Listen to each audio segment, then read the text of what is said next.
voice of a digital town crier. In the smouldering digital agora where hashtags burn hotter than bonfires and truths, or what the populace has agreed is truth, are served in 60-second reels, there emerged a figure not sculpted from the familiar clay of curated PR and corporate gloss, but chiseled out of rawness, sweat, and street cred. VeryDarkMan, VDM for those whose tongues feared syllables, was not born of influence, but of necessity. He did not wait for a pulpit. He built one out of cracked phone screens and borrowed Wi-Fi. In a country where justice often wears the tattered coat of neglect, where the gatekeepers of truth are either muzzled or co-opted, he emerged not as a savior, but as a disturbance. He called himself a town crier. But unlike the royal mouthpieces of old, his allegiance was not to thrones, but to the streets, the gutters, the overworked and underpaid, the unseen mechanics of survival. Where once a town crier would clang bells and recite royal decrees, VDM pounded out truths at dawn, truths so loud they ricocheted through WhatsApp family groups and caught fire in Instagram's echo chamber. In his cracked voice was the spirit of the griot, the bite of the masquerade who dances to unsettle the complacent. Yet this was not tradition. This was the new masquerade, cloaked not in raffia, but in data bundles and firewalls. VDM's voice came from the belly of the people's grief, raw as a wound that has never been given time to scar. He was not always right, and that was part of the terror of his power. He was not calibrated by institutions or filtered through the rigors of academic debate. He was pure nerve, speaking truths inconvenient and unverified, truths that did not wait for fact checkers but landed like thunder before the storm. His voice struck chords because it mirrored what the governed dared not say and what the governing pretended not to hear. He called names. He unfurled receipts. He spat where silence had been bought and sold 1,000 times. And for this, he was loved and feared. Now, pause. Let us interrogate this movement. What does it mean when a state, adorned in the garments of democracy, responds to voice with violence? What is the anatomy of fear in the halls of power when a man with a smartphone becomes a greater threat than foreign debt or environmental collapse? It is because he makes visible the invisible contract between citizen and tyrant. He breaks it. He tells the Okada rider that his sweat is subsidizing a senator's fifth wife's Turkish wig. He tells the market woman that the taxes she pays for a stall built with her bare hands end up in Swiss bank vaults. He tells the street hawker that his existence is legislated only when convenient. And most dangerously, he tells the elite that their secrets are not sacred anymore. We must understand, the phone in his hand is not just a device, it is a mirror. And no tyrant enjoys being reflected with clarity. VDM is the glitch in the colonial software still running on our so-called post-independence democracy. He is the unintended consequence of a system that, having muzzled press and pulpit, forgot to account for the irrepressible human urge to witness. He is not a symptom, he is a diagnosis. Yet the tragedy is not his persecution. Persecution, after all, is the historical right of all prophets. The tragedy is in the silence of those who benefit from his noise but retreat when the costs rise. We must ask ourselves, who benefits when the town crier is jailed? Who gains when his phone is seized, when his accounts are frozen, when his family is harassed? What is the value of truth if it cannot survive backlash? Are we witnesses or voyeurs? Are we allies or algorithms? VDM's rise is a challenge to all of us, citizens, not spectators. His journey insists that we reckon with the question, in this theater of statecraft and spectacle, who speaks, who listens, and who pays. So yes, he is angry. Yes, he is imperfect. Yes, he is loud. But perhaps loudness is what you need in a land where whispers have been priced out of reach. The new town crier does not need royal permission. He is an insurgent of speech, a vandal of comfortable lies, and in his voice, there echoes a question we cannot afford to inhale. Who will jail the next truth? Quote. And even more dangerously, what if the next truth is you? Quote. Chapter 2. The illusion of freedom, in the voice of a masquerade, whose mask is language itself. Imagine the griot has eaten fire. Closing parenthesis. Nigeria, land of 1,000 tongues and a million silences, where the thunder of a masquerade's drumbeat has been replaced by the soft click of a keyboard, and yet both can summon the whip. We gather under the baobab of democracy, with the shade it casts as counterfeit. The Constitution, like a chameleon caught in a disco, flickers, green in the morning, grey by night. It promises freedom of expression. And we, fools drunk on ink and hope, believed it. But what is freedom when the jailer carries a smartphone and the cell is in the cloud?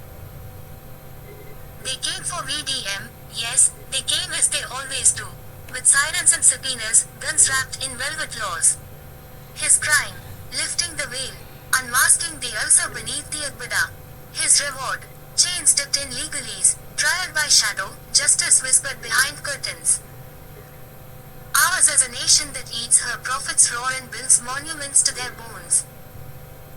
Let us speak now, not as cowards but as keepers of memory. We must not stutter while history sharpens her machete. Freedom here is not a right, it is a riddle.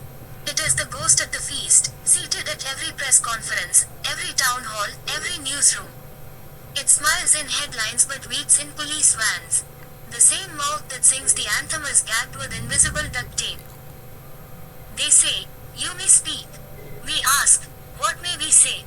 They reply, "Anything, so long as it does not shake the pillars." But how shall we clean the temple without disturbing its dust? Here, truth is not outlawed, it is outpriced. Investigative journalists barter safety for conscience. Whistleblowers are taught to swallow secrets like hot coal, silent, glowing, fatal. Even poets must master the art of camouflage, lest a metaphor be mistaken for treason. We tell the youth to speak their minds, but arrest them when their minds are louder than our lies. Once, in the days of Pilmine and parables, power came with shame. Leaders trembled before the griot's tongue. A king's honor depended on the harmony of his people. Now, power struts naked through the market, laughing, bloated, impervious. Shame has been exiled.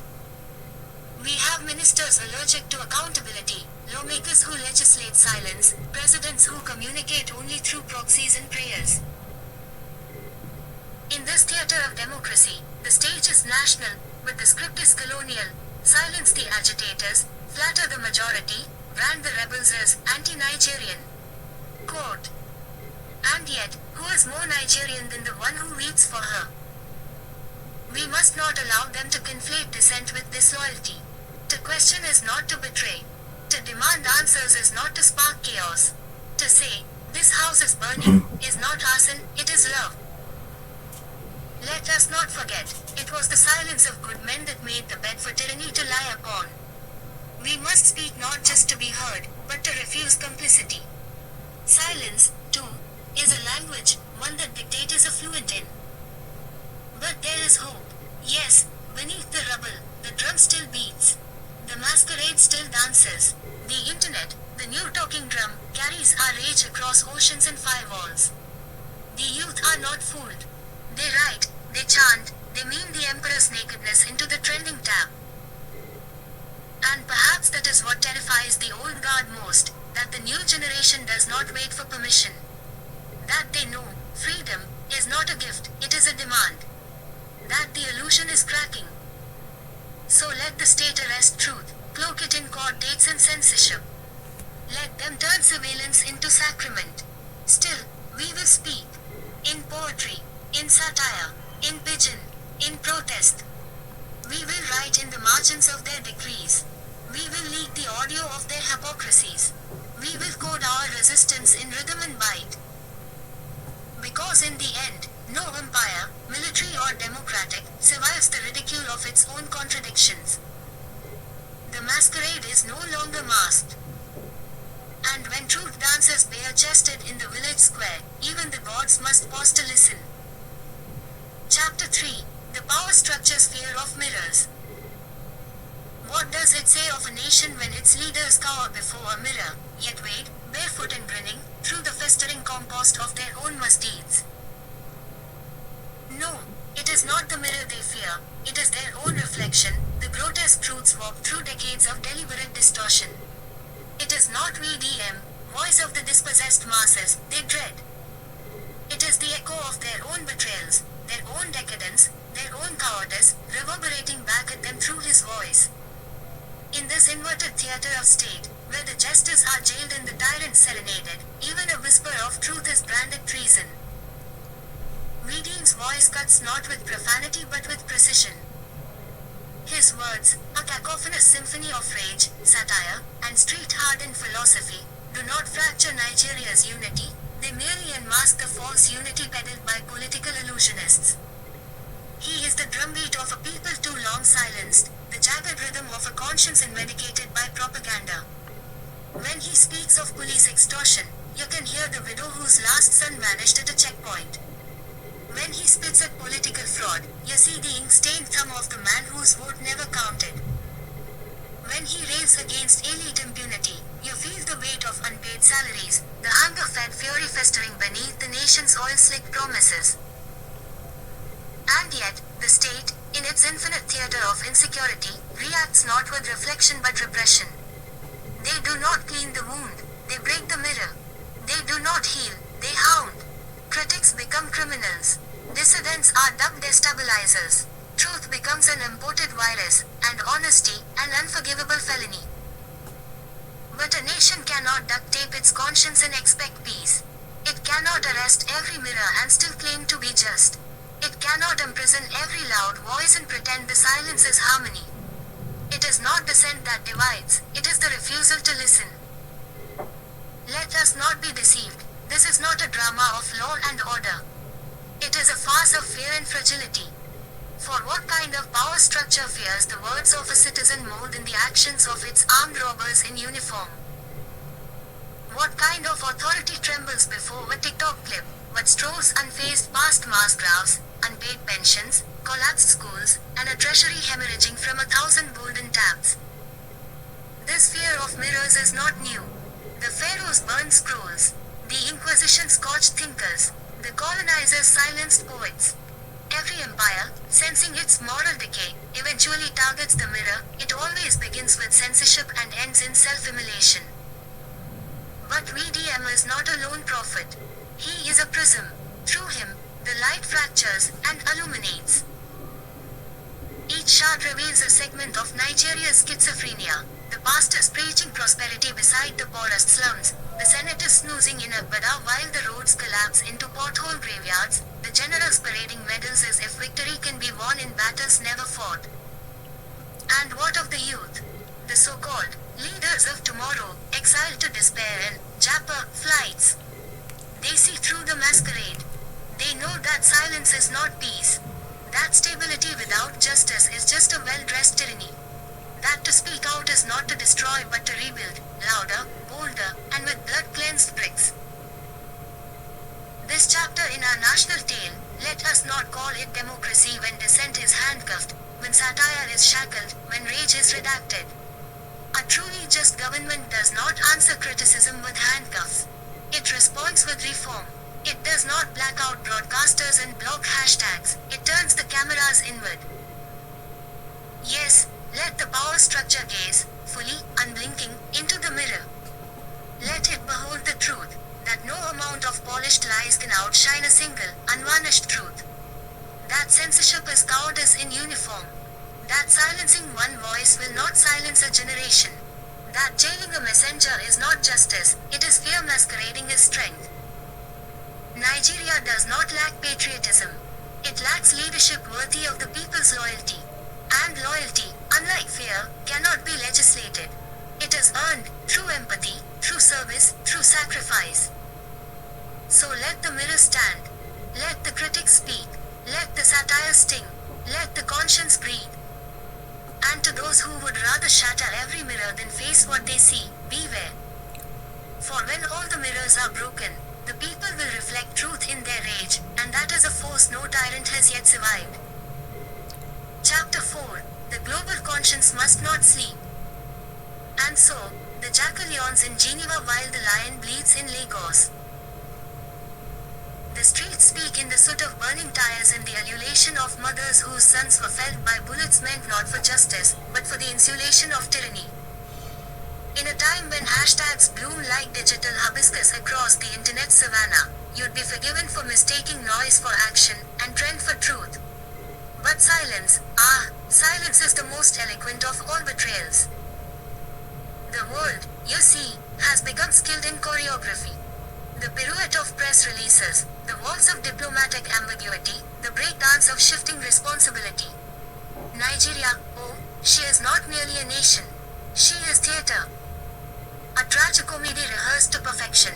Enter the youth, masked in protest, armed with placards and poems. Enter the police, unmasked in impunity, armed with the old refrain, orders from above. Curtain falls. Blood stains the script. No encore. Yet, where are the global voices who crooned ballads for Ukraine? Who chanted slogans for Tibet? Who marched with fervor for Gaza and Paris and Hong Kong? Is the African anguish less articulate? Or is it merely less lucrative? Let it be known, complicity is not just the act of doing harm, but the art of looking away while harm is done. The West, gentle in language but crude in motive, has made a delicate science of this. Nigeria is their brittle bride, wedded in oil, wooed with counter-terrorism dollars, romanced with bilateral applause. But when the democracy they praise begins to wheeze beneath the boot of its own custodians, they seek wine and call it an internal affair. How droll. Let us not forget VDM, he who dared to take the microphone and turn it into a mirror. He spoke, not in riddles or rebellion, but in the naked cadence of youth that refuses to inherit a country carved in compromise. For this, he was not merely arrested. He was politically crucified, hung not on a cross, but on the televised gallows of public gaslighting. A warning to others, speak, and you shall be made to disappear. We are told, dialogue is the answer. But what do you do when dialogue is deaf? When the ears of the state are plugged with the cotton of colonial hangover and post-independence delusion. When institutions built to safeguard liberty become the architects of surveillance and suppression. But the African Union, that stately gathering of leather chairs and leather tongues. When was the last time it rose, truly rose, for the dignity of its children? The oak convenes and condemns with all the urgency of a snail attending a funeral. And the United Nations, that grand cathedral of international conscience, whose resolutions come swaddled in bureaucracy and swaddled further in irrelevance. This is not a time for diplomacy dressed as delay. It is a time for thunder. The global conscience must wake not with a whisper but with a war cry. Not with statements vetted by lawyers, but with actions sculpted by justice. Sanctions that bite not the people, but the predators. Visa bans for kleptocrats. Embargoes on surveillance tech used to silence dissidents. Protections for whistleblowers and journalists, those intrepid cartographers of national truth. But more than all, we must elevate truth as a shared inheritance, not a regional inconvenience. For when truth becomes criminal, all who remain silent become its executioners. In the market of morality, the price of silence is steep.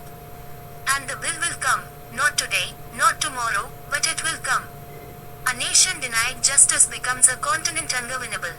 And in that contagion of chaos, no embassy is safe, no border impermeable. Let this be known to the chambers of Brussels, to the halls of Westminster, to the comfort zones of Capitol Hill. Nigeria is not your petrol station. She is not your security subcontractor. She is a living, breathing civilization, 200 million voices strong, yearning not for aid, but for honor. And to the young in Nigeria and beyond, your voices are tectonic. Let them tremble the foundations of apathy.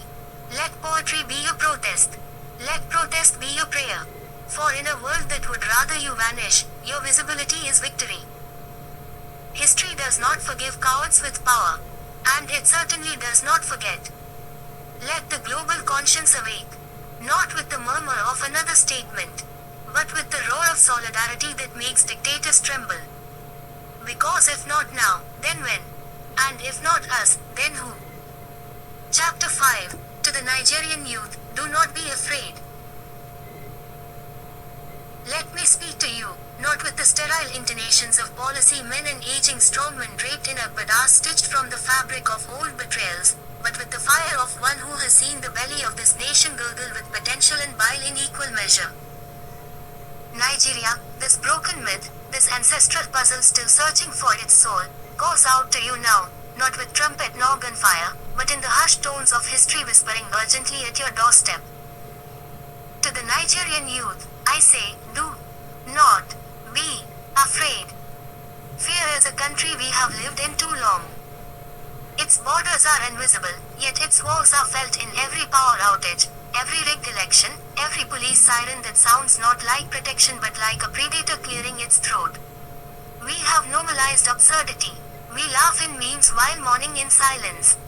But there comes a time when the laughter must rise beyond coping, into something disruptive, something holy. Let the time be now. For what is fear but the colonization of the imagination? The thief of tomorrow.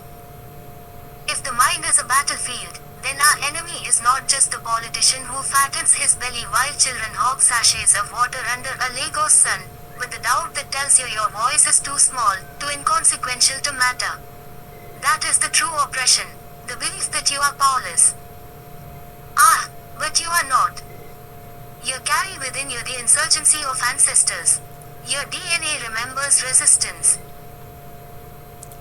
From the machete-wielding farmers of Aber who once stared down the British Empire, to the students of IF who raised their fists when decrees were more common than dreams, to the fierce poetry of VDM, whose words terrified more than bullets could ever silence, this legacy is yours to inherit, not as nostalgia but as arsenal. Let the memory of VDM's courage, and the courage of many like him, not be a tombstone but a seed. Remember, the state fears its storytellers. That is why it jails the ones who dare speak truth without trembling. They can jail the body, yes, but not the echo. Not the idea, not the signal sent into the ether that another Nigeria is possible. Do not wait for permission. It will not come. Not from the elders who sold your inheritance for SUVs and Swiss accounts. Not from the judges whose gavels tremble before the weight of corruption. And certainly not from the pastors who preach submission to the status quo while blessing the thrones of tyrants. Permission is a luxury of the oppressor. You must organize, not just in protest but in purpose. Build alliances that transcend tribe, tongue, and trauma. Vote, but not just with ballot papers. Vote with your naira. Vote with your content. Vote with your clicks and your boycotts. Vote by amplifying voices that speak of justice rather than jingles. Democracy is not a quadrennial ritual. It is daily resistance. Document everything. In the age of surveillance, become the watchers. Where the state plants spies, plant storytellers. Film, write, archive. Let the truth have many witnesses. Let it go viral before it goes silent. And yes, you will be afraid. But courage is not the absence of fear, it is the decision that something else is more important. Let justice be more important. Let dignity be more important. Let your children not inherit the same broken anthem you were forced to sing with clenched teeth. To be Nigerian is not to be hopeless. It is to be perpetually on the brink of something, disaster or deliverance. The line is thin. History holds its breath. Which side we fall on depends on your next act. Let Nigeria know, the truth may be delayed, but it cannot be jailed forever. It is a lion stretching its limbs in the morning. It is the song of the market woman who refused to bribe. It is the eyes of the child who still draws green, white, green in their exercise book, not yet knowing what weight that flag bears. Do not be afraid. Speak until your voice cracks and your whisper becomes thunder. Dance in defiance. Write your rebellion in syntax and soundbite.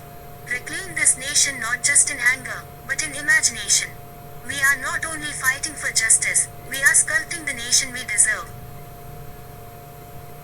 And when they ask you, 20 years from now, when the skies are clearer, the roads smoother, the leaders more accountable, when they ask what you did during the dark days, let your answer be this.